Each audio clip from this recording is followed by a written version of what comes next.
திருநூற்றில் கொல்லிமலையை ஆட்சி செய்த மன்னன் வல்வில் ஓரி தமிழ் வரலாற்றின் வீரரும் வள்ளலும் ஆவார். புறநானூறு உள்ளிட்ட சங்க இலக்கியங்களில் இவரை பற்றிய பல புகழ் பாடல்கள் காணப்படுகின்றன.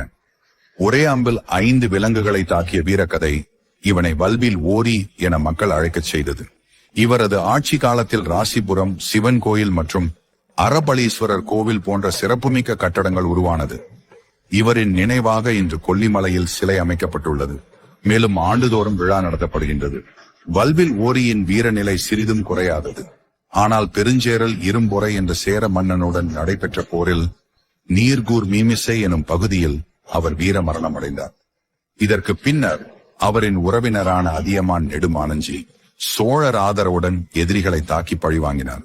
இம்மலையில் 19 கல்வெட்டுகள் கண்டெடுக்கப்பட்டுள்ளன. அதில் 12 கல்வெட்டுகள் சோழர் ஆட்சியைச் சேர்ந்தவை. காலங்கிநாதர், மூலிகை மருத்துவங்கள், நவபாஷான சிலைகள் என பல சித்தர்கள் இங்கு மருந்துகளை தயார் செய்ததாகவும் கல்லறைகளில் பதிந்து வைத்ததாகவும் குறிப்பிடப்பட்டுள்ளது. சில ஆராய்ச்சியாளர்கள் ராமாயணத்தில் சுக்ரீவனின் ஆட்சி பகுதியான மதுவனம் கொல்லிமலையாக இருக்கலாம் என்றும் நம்புகிறார்கள். இந்த மலை வெறும் பசுமை நிறைந்த சுற்றுலா தலமல்ல, இது சித்தர்களின் ஆன்மீக தரிசனமும் வல்வில் ஓரியின் வீர மரபும் மூலிகை மருந்துகளின் மாயையும் தாங்கி நிற்கும் தமிழரின் உயிர் நிலம். பழமையை பாதுகாப்போம், வரலாற்றை பாராட்டுவோம். இது போல அடுத்த தமிழர் காவியத்துடன் விரைவில் சந்திப்போம். நன்றி, வணக்கம்.